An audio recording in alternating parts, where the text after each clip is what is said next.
Nós estamos então num mês que já vai longo, porque eu não faço anos na primeira parte, portanto, se já fiz, já passámos o meio, já estamos a chegar à parte final dele. O tema mensal acerca deste mês tem a ver com o que nós queremos. Quais são os fundamentos da nossa fé? Agora, a nossa fé tem uma dimensão que é, mental, de crenças, e tem uma dimensão que é de posturas. É ou não é? Há coisas que entram aqui, mas o que está aqui não se vê. Às vezes sai sob a forma de palavras, não é? Mas o que Deus quer não é coisas que fiquem por aqui, por esta região. Ele quer coisas que passem por aqui, por aquilo que nós costumamos dizer que é o centro das decisões, apesar de a gente pensar que é aqui, não é? Mas se nós só formos racionais e só tivermos uma inteligência matemática, cognitiva, mas não tivermos inteligência emocional, nós fazemos algumas barbaridades a achar que estamos cheios de razão, não é? E Jesus ensina-nos não só doutrinas, verdades que devem servir de base à nossa vida, mas como ensina as posturas nelas. Aliás, quando Jesus nos ensina as doutrinas, ele nem sequer diz, tipo Moisés, os 10 mandamentos. Pumba, 1, 2, 3, 4, por aí fora. Não, não matarás, não isto, não aquilo. Não, o que ele diz vem sempre embutido dentro de uma história que nos ensina não só o princípio, mas também como é que se vive o princípio. E isso é muito mais interessante, porque convida-nos logo a saber como é que se põe em prática, como é que se vive aquilo. Porque, por exemplo, se eu vos disser, vocês não devem mentir, quem é que recebeu agora uma novidade?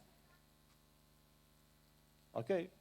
Agora, novidade seria se eu vos desse uma dica de como nós podemos escapar à mentira.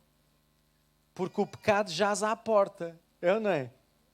E nós temos sempre ali uma forma de fugir a uma irresponsabilidade, a um atraso, a um isto, a um aquilo, que é chamada a mentirinha branca, a mentirinha pálida, não é? Vamos pôr assim. Porque nós acabamos por ver soluções onde não há soluções. Onde o que há é compromissos de coisas que não deviam ser comprometidas. Então Jesus tem essa maneira, tem essa pedagogia, e eu aprecio especialmente isso, e hoje vamos andar por aí.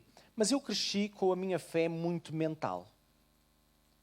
Sabia as histórias, sabia como é que os personagens tinham lidado com as coisas, e depois um dizia aquilo, o outro dizia aquilo outro, e depois vinha um e matava, e depois vinha outro e esfolava, e conhecia assim as histórias, que era aquilo que eu aprendia na escola dominical.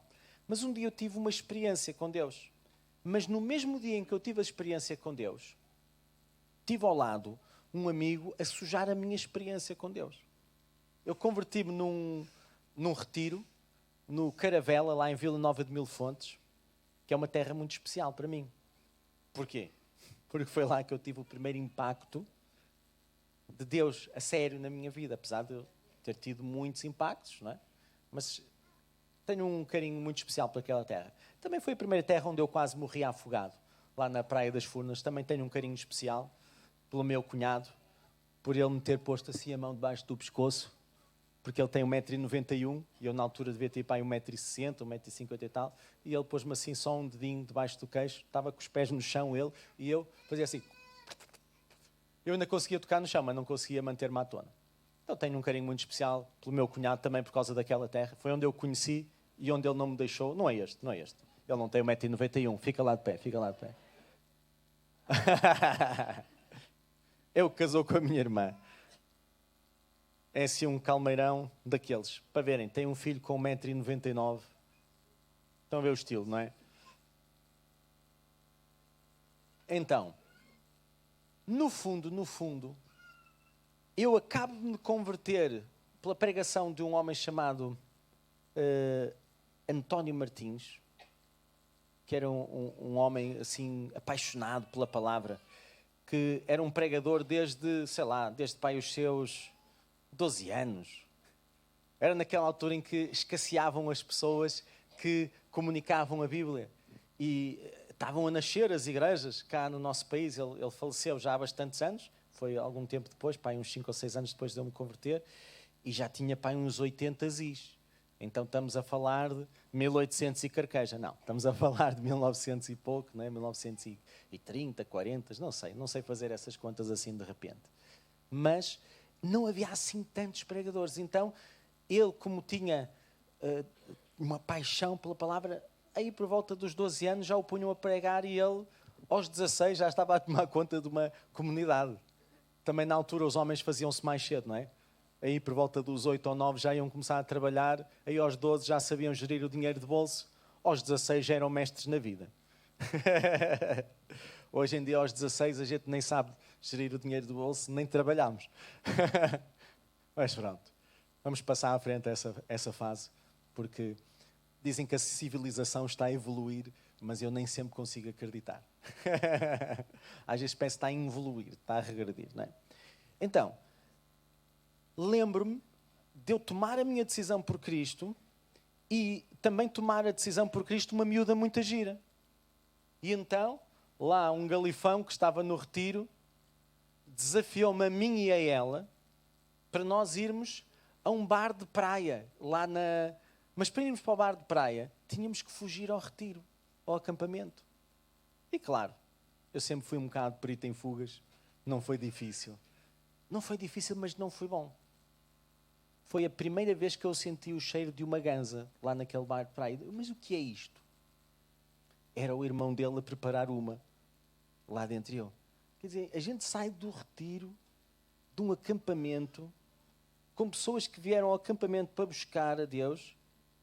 Porque vejam, a fé é isto mesmo. A fé é uma coisa que nós abraçamos com aquilo que nós queremos.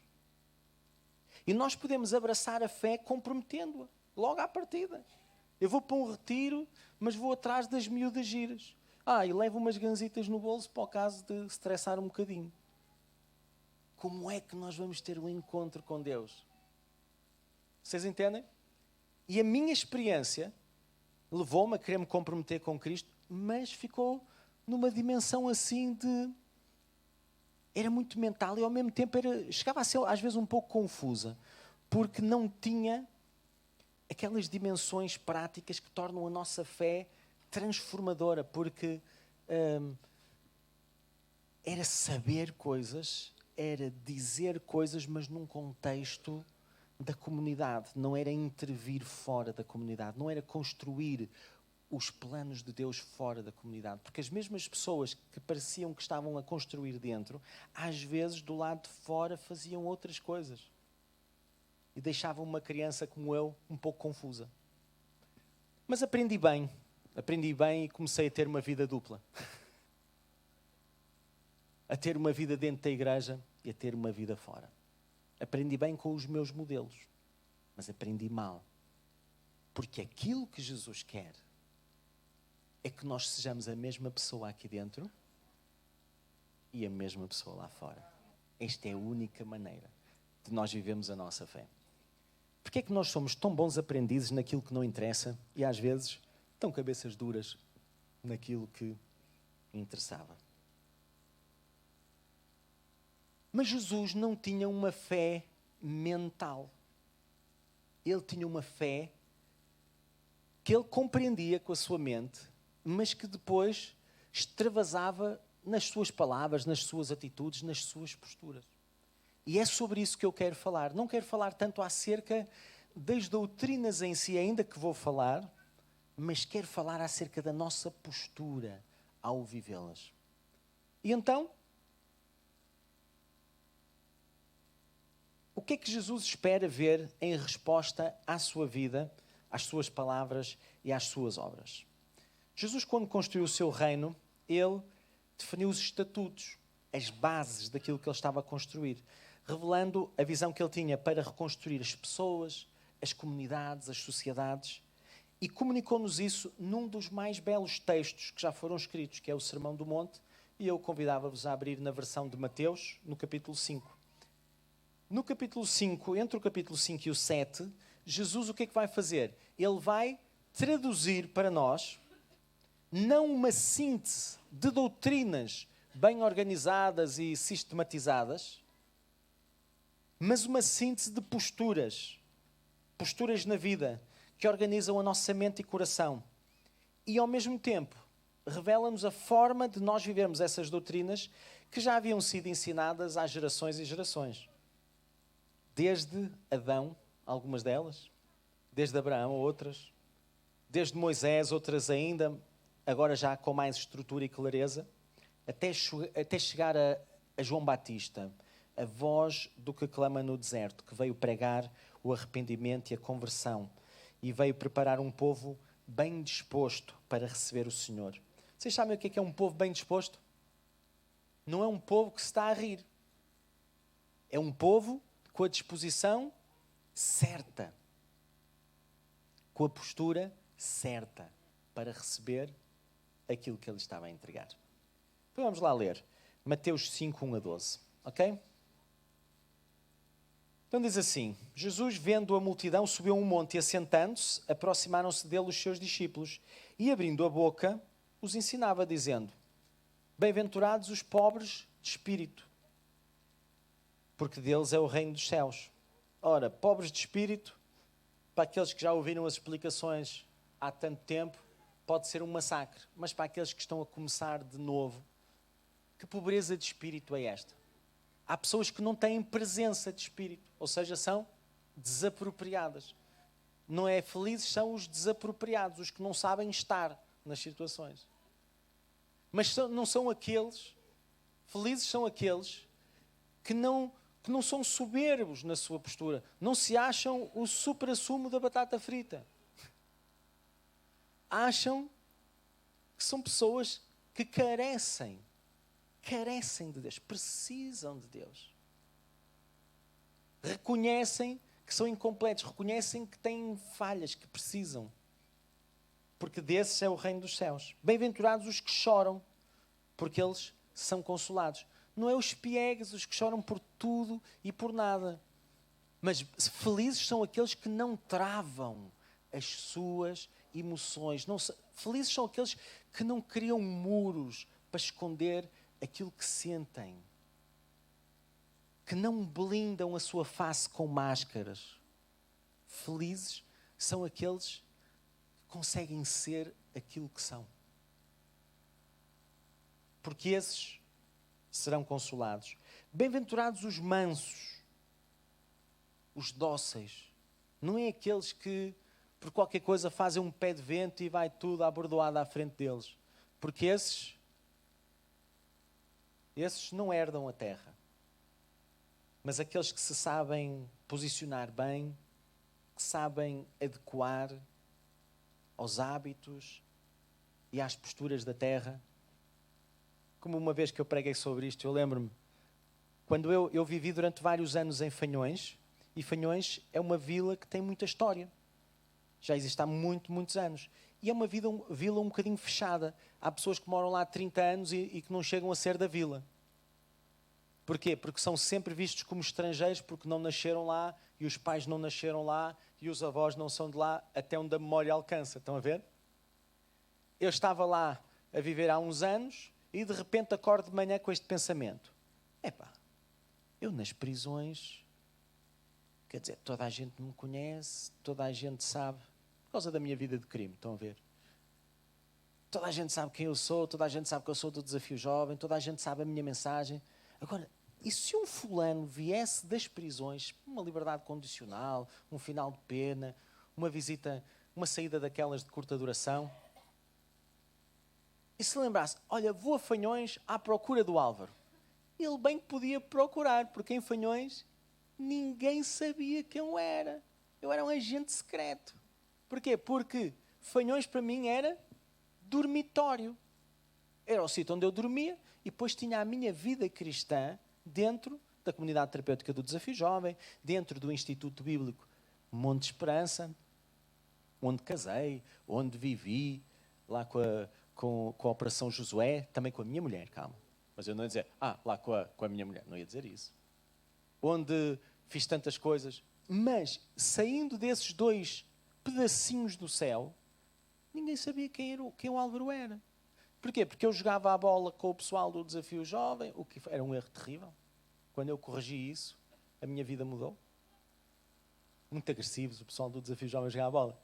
Quem é que concorda comigo? Vá, para assinar. É ou não é? É ou não é? Ele não é pera doce. Coragem não é jogar com a malta assim do mundo, como a gente costuma dizer. Não, coragem é jogar com a malta do Desafio Jovem, porque há pernas que voam, há coisas assim. Bem, ia ao café no refeitório do Desafio Jovem. Ou seja, o meu mundo ficava por ali. Eu disse assim, mas eu acho que sou uma fraude. Alguém que chegasse a Fanhões tinha que saber que eu sou a mesma pessoa onde eu moro, que eu sou lá dentro da prisão. Então, olha, cancelei o meu contrato lá com o clube de futebol do Desafio Jovem e comecei a jogar com os rapazes da terra. Primeiro tive que arranjar maneira de chegar àquelas pessoas que eu passava por elas e às vezes nem bom dia nem boa tarde, lá tão atrofiado nos meus pensamentos que eu ia.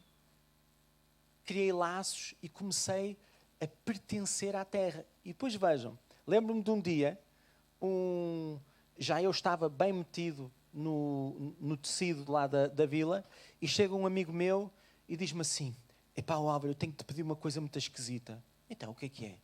Pá, faleceu o meu tio tinha 41 anos, pá. É assim um choque muito grande e eu queria muito que tu fosses comigo lá ao funeral. Isso é muito esquisito, não é? Eu costumo ir aos funerais das pessoas que são minhas amigas, que são da minha família, não é assim uma coisa tão esquisita. Pá, mas se a gente só joga a bola, pá, conversamos no café, agora estou-te a convidar para ir ao funeral do meu tio. É que tu dás-me paz. Eu se estiver ao pé de ti, eu fico tranquilo e eu acho que se tu estiveres lá connosco, aquilo não vai dar raia. Mas se tu não estiveres lá connosco, eu acho que a gente vai se pegar todos. E eu disse, bora lá. E foi giro. Porque foi neste funeral que eu aprendi a postura que Deus pede de mim nos funerais. E depois, quando eu me tornei pastor, isso foi muito útil. Porque eu, como pastor, vou a muitos funerais, não é? Vou a menos que o nosso pastor. Que o nosso pastor ainda vai a mais.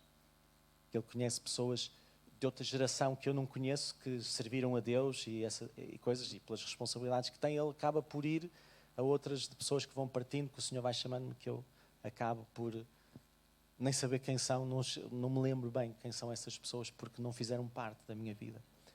Ora, muito bem. E então eu lembro de estar lá e daquilo fazer toda a diferença. Porque começou tudo muito triste, fomos ao funeral, as pessoas seguraram-se lá, depois fomos para casa, acompanhei-os para casa, e quando eu saí da casa, nós estávamos todos, inclusive a mãe, estávamos a celebrar a vida e não a chorar a morte. Estávamos a rir, a bandeiras despregadas das caixas de sapatos cheios de multas na Avenida da Liberdade. Ele fazia coleção, ele tinha centenas de multas por pagar de estacionamento na Avenida da Liberdade. Ele, quando ia a um país, pegava nos objetos mais estranhos que ele encontrava nas suas viagens e era isso que ele escolhia trazer. Então ele era uma pessoa mesmo fora.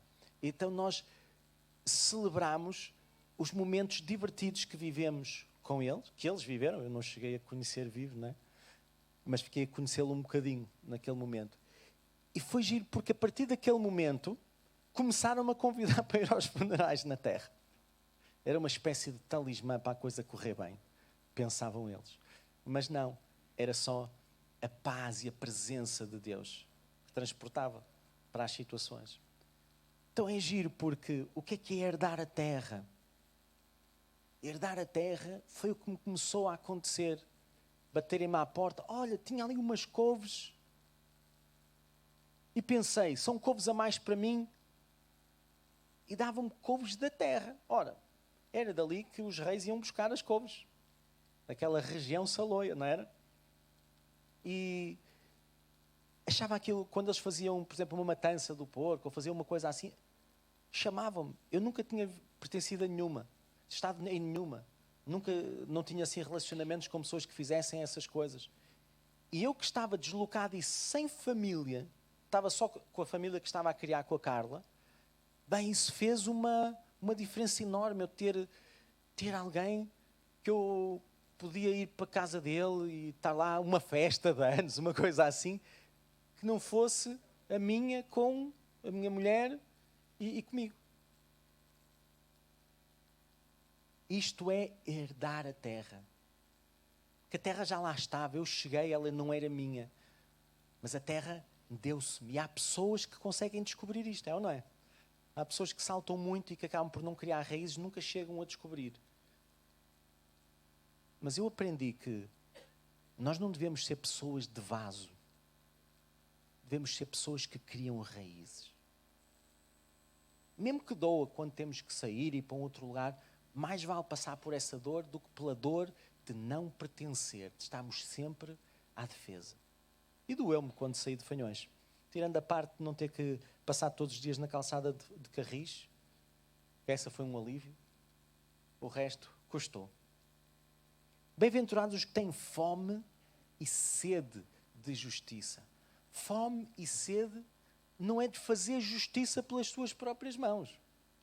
Porque eu conheci, também tive essa versão de fazer justiça pelas minhas próprias mãos e não era muito feliz nessa altura. Fugia de quem me queria bater, perseguia a quem eu queria bater. Não era propriamente esse o caminho da felicidade que Jesus estava aqui a propor. Mas é de ver estabelecida a justiça dele. É ou não é? Vocês não gostam de estar num ambiente onde a justiça de Deus domina. E onde os homens, as mulheres, as crianças, as pessoas de idade se submetem à justiça de Deus. Todos os problemas têm solução nessa atmosfera, é ou não é? Ninguém fica encravado.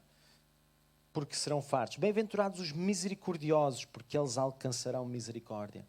Com a medida com que a gente mede os outros, depois somos medidos. Estendemos a mão num momento, no outro momento estamos a cair e alguém nos dá a mão. É ou não é? Bem-aventurados os limpos de coração, porque eles verão a Deus. Vocês sabem aquela postura de estarmos assim, tão... sempre com reservas, sempre desconfiados, sempre a ver qual é a maquinação que vem aí, quem é o próximo, ou como é que vai ser a próxima forma como alguém nos vai fazer a folha ou tentar fazer. Hã? Quando nós estamos assim com este olhar, nós vemos muita coisa. Não vemos é Deus em lado nenhum. Porque só, os nossos olhos estão postos no mal e na suspeita do mal. É ou não é? Estamos sempre à procura de qual é que é a coisa esquisita. E até interpretamos mal coisas que não têm mal nenhum. É ou não é?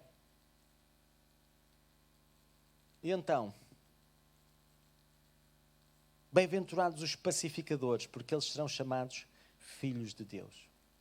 Eu, como já fui arruaceiro e agora sou pacificador, este versículo para mim é uma delícia. Porque eu leio isto e lembro-me da quantidade de confusões que eu armava quando era criança e adolescente. E depois lembro-me das situações que eu resolvo e que eu não deixo sequer chegar a acontecer, hoje, transformado por Deus. E até aquela violência em que eu cresci, que se tornou parte de mim e que eu delirava com ela, não é? Porque se houvesse uma boa confusão, eu gostava de ter sido eu a criá-la. Era assim que eu cresci. E de repente eu vejo as confusões a surgirem e vejo como a minha experiência a armar confusão se torna uma vantagem para desmontar a confusão. A minha experiência de lutas me permite não deixar que algumas comecem ou interrompê-las logo nos momentos iniciais. Aquela agressividade que eu estava habituado nas palavras faz com que eu, quando alguém fala comigo de forma agressiva e tal, para me tentar intimidar, eu às vezes acabo por fazer bu. E a pessoa vê que não tem aquele efeito que esperava e escolhe uma outra estratégia. E é giro porque num ambiente assim, onde a agressividade é mais concentrada, como no trabalho das prisões, como nas ruas, em alguns sítios assim tensos da nossa cidade, isso acaba por ser uma vantagem em vez de ser uma desvantagem. Onde é que esta agressividade é desvantajosa? É dentro de casa, não é? Quando, certo dia, a minha mulher chega ao pé de mim e diz assim: porque tu isto, aquilo, estávamos casados para há 3 anos. E começa, e depois começa-me a encurralar lá num cantinho. Eu fico assim num cantinho, quando eu fico assim mesmo no cantinho, eu lembro-me, começa-me a subir assim uma coisa quente por aqui acima. Quando começa a chegar aqui, eu ponho assim a mão e digo assim: Carla, nunca mais faças isto. E cheguei assim ela um bocadinho para trás, abri a porta da rua para levar com ar na venta. E ela graciosamente disse: vais fazer como o teu pai? Também vais sair para jogar bilhar como o Moraes? Com o Moraes?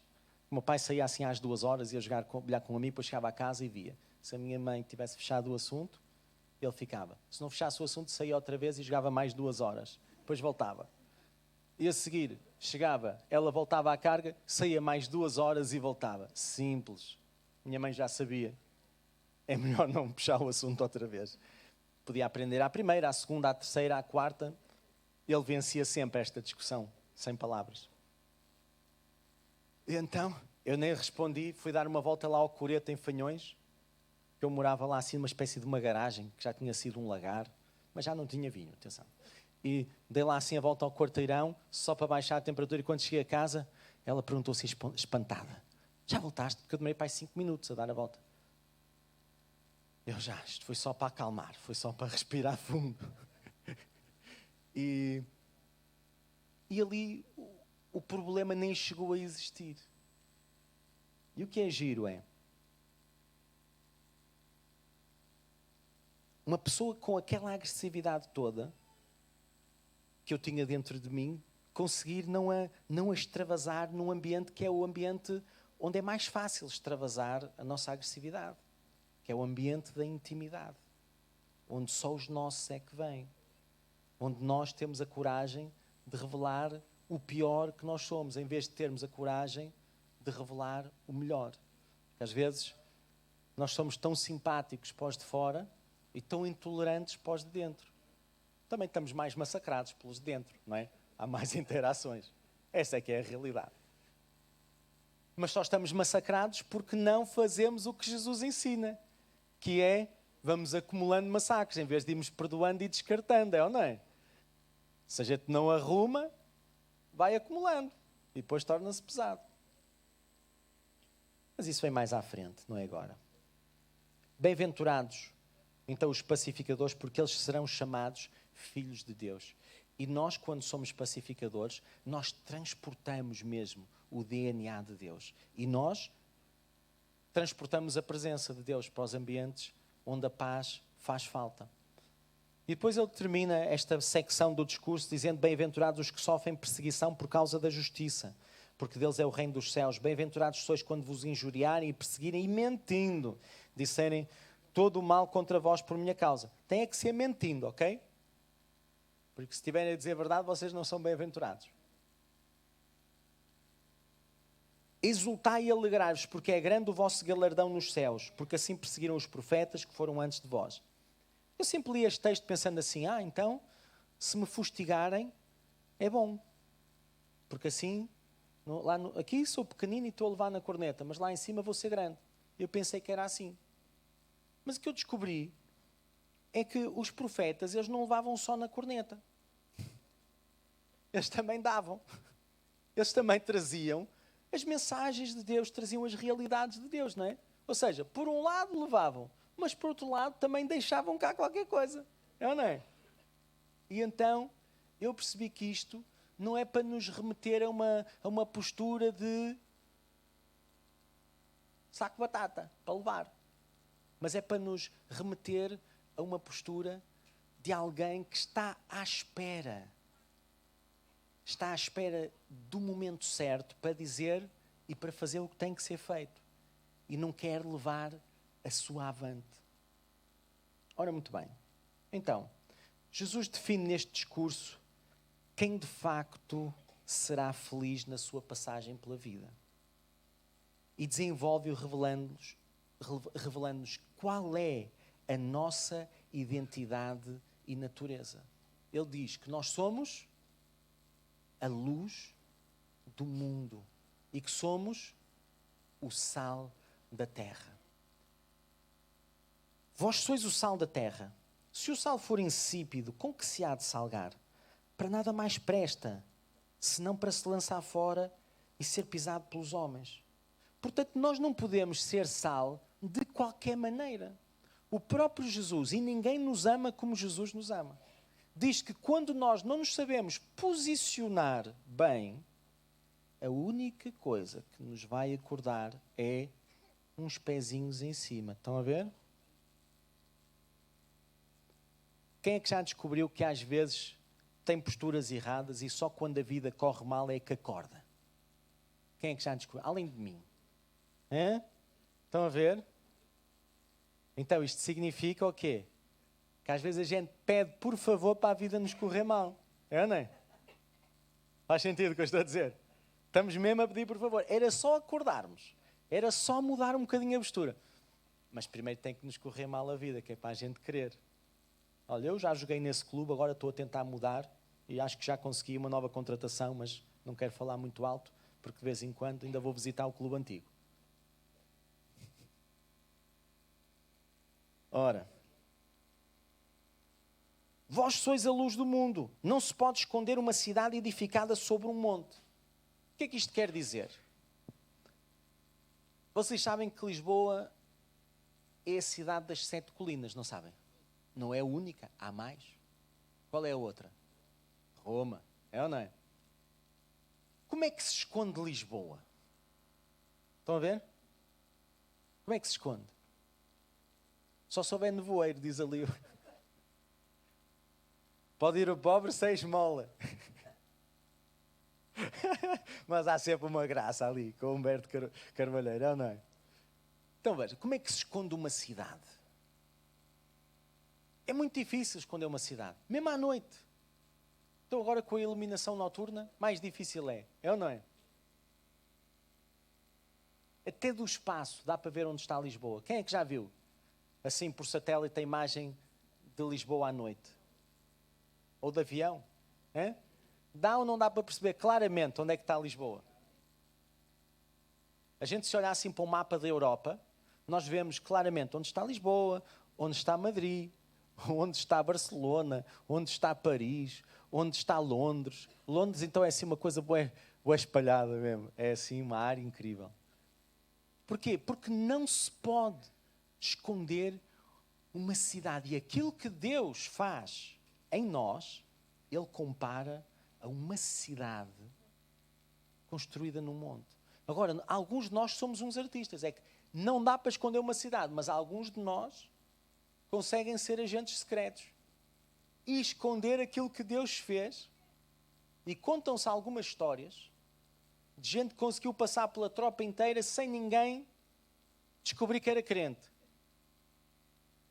Ou passar não sei quantos anos na escola sem nunca ninguém descobrir que era crente. Esse sou eu. Triste, não é? Mas temos agora aqui a Joseline, apaixonada pelas escolas. Temos a Isabel Pinheiro, há montes de anos apaixonada pelas escolas. O Samuel, a trazerem o Evangelho para dentro, para não se repetirem histórias tristes como a minha. Nós somos a luz do mundo, porque aquilo que Deus fez em nós é comparável a construir uma cidade em cima de um monte. Também não se acende a candeia e se coloca debaixo do alqueire, mas no velador e dá a luz a todos os que estão na casa. Aquilo que Deus fez em nós não é para ficar coberto debaixo de uma vergonha, debaixo de uma... isto faz parte da minha privacidade. Não. É para ser contado, é para ser propagado. Não porque a nossa experiência pessoal salva, mas porque a nossa experiência pessoal revela o que a salvação que Jesus nos dá fez em nós. E gera sede. E gera fome. Não é de justiça, mas é de Deus. Não é? E é por isso que quando nós contamos o nosso testemunho, quando a gente conta uma história de vida, nem que seja que nos aleijamos, nem é para ninguém crescer na fé. Quando alguém está a contar uma história, o que é que acontece aos ouvidos? Todos? É ou não é? Porque é algo que é nosso, é uma experiência pessoal. Agora imaginem que a gente usa esse tempo de antena na vida das pessoas para lhes contar do que Deus escreveu na nossa história.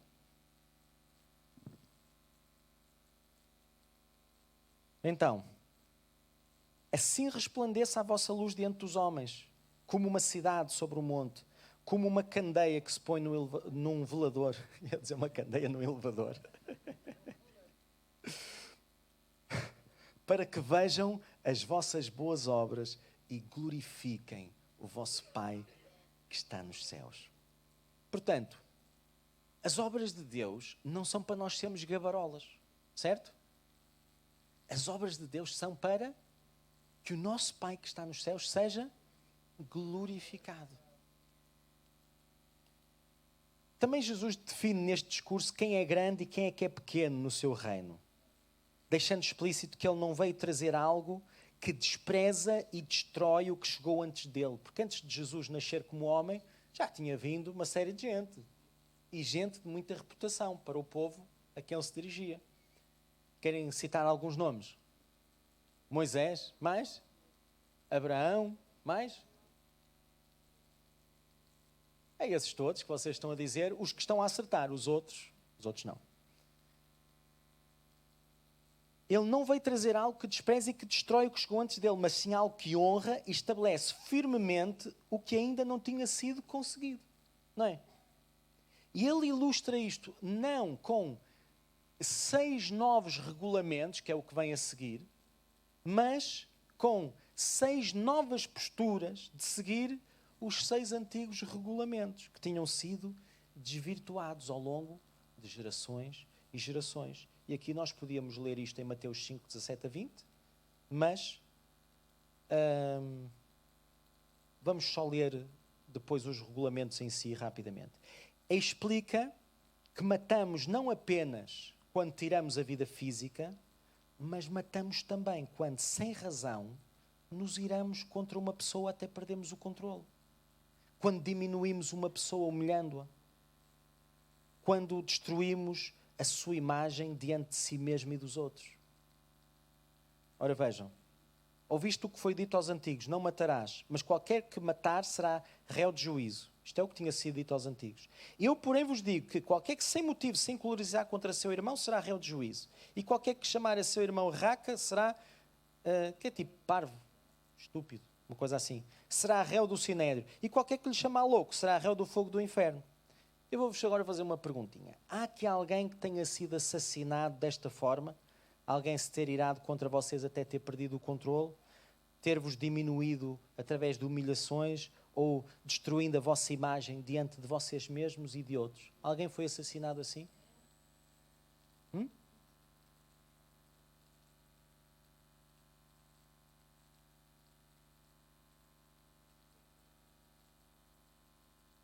E torna claro que todo o nosso cumprir dos rituais religiosos e todas as nossas ofertas perdem o valor se não tivermos a postura correta. Postura de amor, postura de reconciliação. E explicita que as consequências das nossas más posturas vão ser terríveis, destruindo-nos e destruindo o tecido de que ele constrói o seu reino. E aqui podemos ler os versos 23 a 26. Por uma questão de tempo, eu não vou agora passar nos outros 5, vou só nomeá-los. Vou-vos dizer que ele faz esta mesma clarificação contra o adultério, nos versos 27 a 30, quanto ao divórcio, no 31 e no 32, quanto ao perjurar, ou jurar, como algumas pessoas dizem, em 33 a 37, quanto ao vingar-nos, de 38 a 42, e quanto ao escolhermos quem queremos amar e quem não queremos, nos versos 43 a 48. É aqui que ele até diz aquela célebre frase de que amai os vossos inimigos, abençoai-os e não os amaldiçoeis, porque assim sereis filhos do vosso Pai que está nos céus. Querendo com isso dizer que é quando nós amamos aqueles que nos tornam a vida difícil que nós mostramos qual é o nosso DNA, de quem é que nós somos filhos, qual é que é a nossa natureza. Jesus estende depois o seu discurso numa nova direção, sobre como exercemos a nossa generosidade, sem ser para nós sermos vistos e reconhecidos pelos outros, para comprarmos com ela o nosso espaço de influência, mas antes para resgatarmos e amarmos o que está em necessidade, o que está aflito, seja pessoalmente, seja através da instituição, que na altura ele referia-se ao templo, hoje para nós, através da igreja, através de uma associação, através disto ou daquilo. Depois transporta-nos para a dimensão de como orarmos, sem ser para sermos vistos e reconhecidos pelos outros, sem ser repetindo vez após vez as mesmas orações mecanicamente. E agora reparem, às vezes nós criticamos aquela postura tradicional do nosso país do rezar, não é? Agora, eu fiz este exercício para mim mesmo. Se eu gravasse as minhas orações, elas não eram também assim um Pai Nosso mais fraco? Porque ao menos o Pai Nosso sempre tinha as palavras de Jesus e está cheio de conteúdo. E as minhas não, as minhas eram: obrigado, Jesus, por este dia. Obrigado pelo lugar de estacionamento que eu vou precisar daqui a bocado. Obrigado por esta refeição. Obrigado pelo meu pai, pela minha mãe. Obrigado pela minha mulher. Obrigado. Estão a ver a ideia? Jesus abençoa-me. Jesus dá-me o que eu preciso. Sabes que eu preciso de um carro. Sabes que eu preciso de um computador. Sabes que eu preciso de não sei o quê. Olha, abençoa também o meu professor quando for corrigir os testes.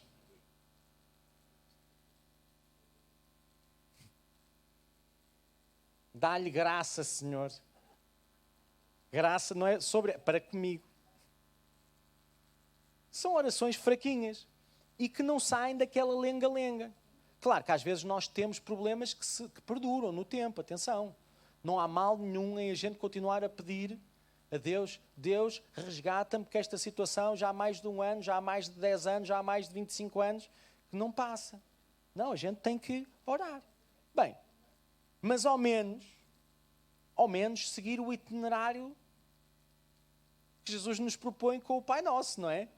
Com um tempo de adoração, com um tempo de gratidão, com um tempo de pedida de perdão pelos pecados, um tempo em que a gente pede para Deus trazer o seu reino, para que a sua vontade se cumpra aqui na terra, em mim. Não é? Há um padrão, há qualquer coisa mais interessante que depois nos permite ter um pouco de criatividade e espontaneidade, como o nosso pastor estava a referir, que gosta mais das orações que não são lidas, que não são já pré-determinadas, mas gosta, não é?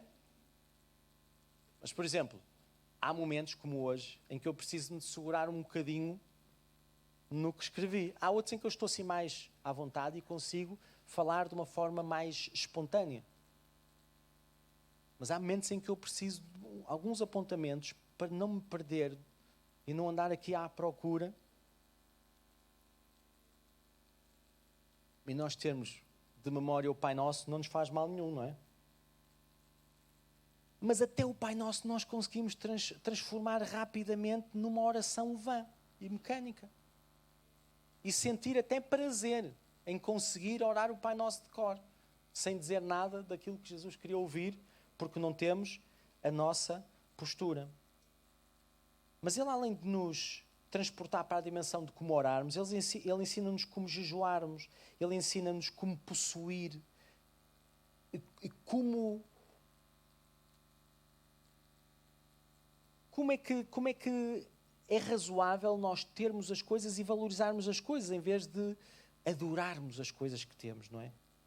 Também nos ensina como olhar e ler as pessoas e as situações quando fala acerca do olho bom e do olho mau. Depois passa para contrastes entre contrastes e até mesmo incompatibilidades. Nós não podemos servir a dois senhores. Não precisamos de andar a correr atrás daquilo que Deus nos quer dar. Olhai os lírios do campo. Não semeiam nem cegam. Mas vocês podem ir às lojas todas que quiserem, nunca se vão conseguir vestir como um deles. Que num dia nasce e no outro já se foi. É ou não é?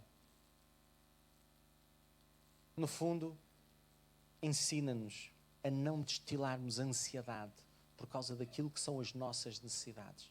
Sejam coisas materiais, sejam relacionamentos, sejam pessoas que nós amamos e que nos dão tempos difíceis. Porquê?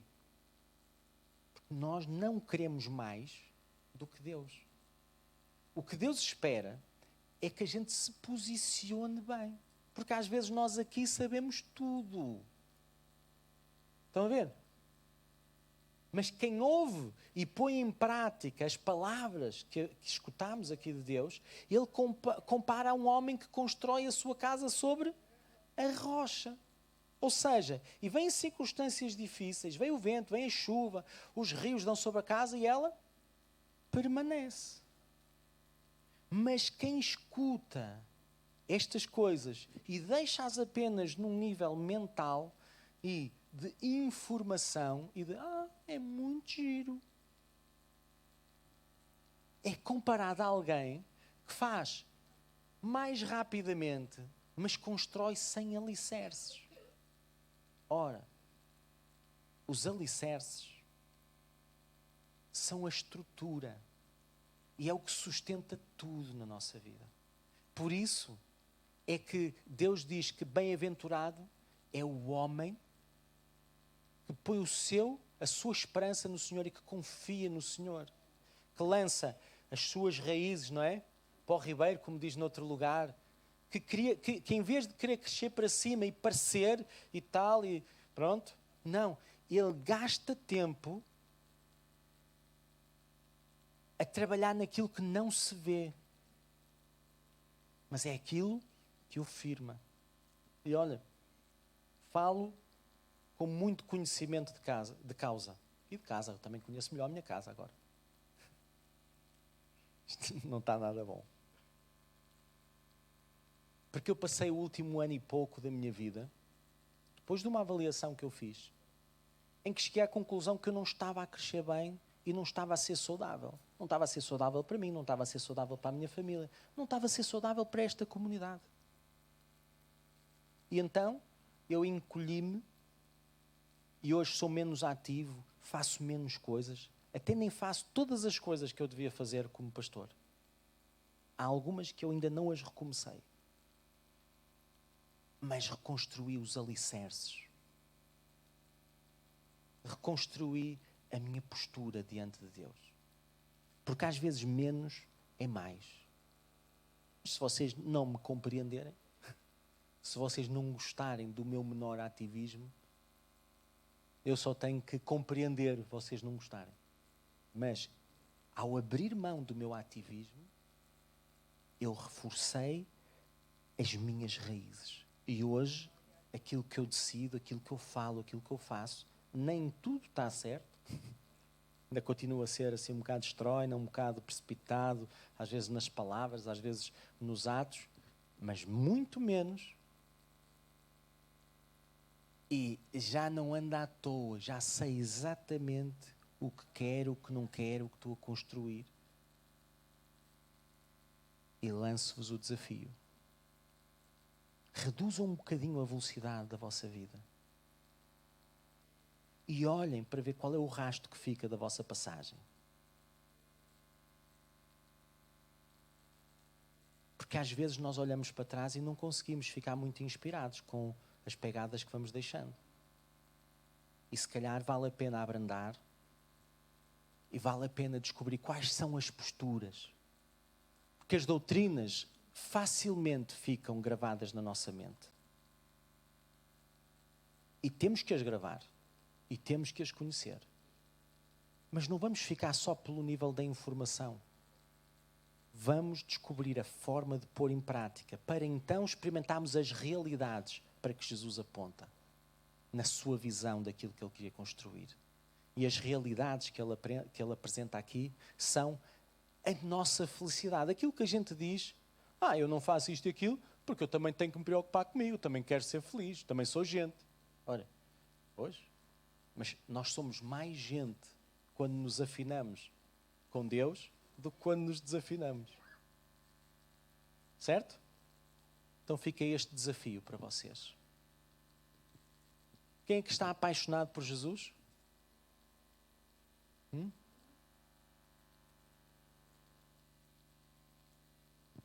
Quem é que precisa de se apaixonar mais um bocadinho?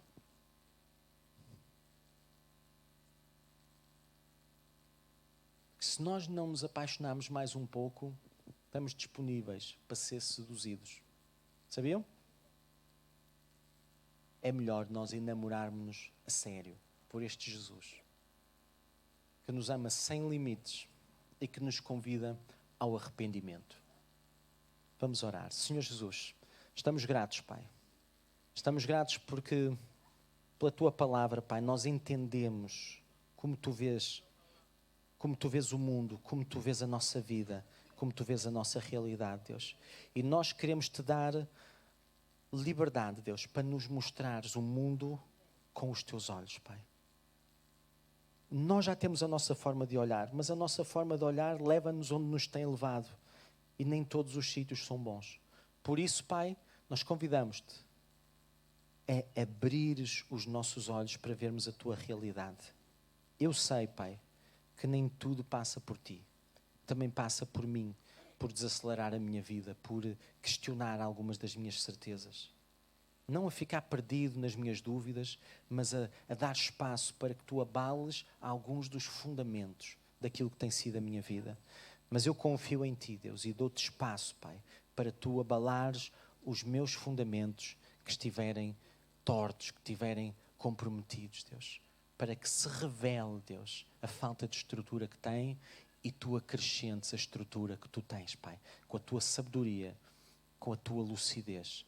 E oro, Deus, para que o Teu poder e o Teu amor nos resgate, Deus, de maneira que a gente não viva de uma forma vã, não viva de uma forma apenas mental e de boca, mas nós possamos ser pessoas que nos deixamos transformar por Ti, Deus, e que pomos em prática as coisas que nós aprendemos de Ti e experimentamos as realidades que Tu prometes, Deus, de pertencermos aos lugares onde moramos, de sermos felizes, sermos consolados, Pai, sermos saciados na nossa fome, na nossa sede de justiça e todas as outras coisas que não consigo nomear mais, Pai, mas que são importantes, Deus, e que são estruturais para a nossa vida. Oro, Pai, para que Tu te reveles, Pai, a qualquer visita que esteja connosco, Pai, e que ainda não deu, Pai, o seu coração a Jesus. Oro, Pai, para que Tu possas percorrer, Deus, a sua vida, Deus, o seu corpo, Pai, curando, Deus, percorrer a sua alma, sarando aquelas feridas que vamos acumulando ao longo da vida, Pai, mas possa, acima de tudo isso ainda, Pai, percorrer o seu espírito, Deus, e com o Teu sangue dar vida ao que está morto, Deus, e perdoando dos delitos, dos pecados, das loucuras, Deus, e resgatando para uma nova vida cheia, Pai, de esperança, cheia de futuro, Pai, no nome de Jesus. Amém. Já agora, só a título de curiosidade, alguém que nunca tinha dado a vida a Jesus fez esta oração.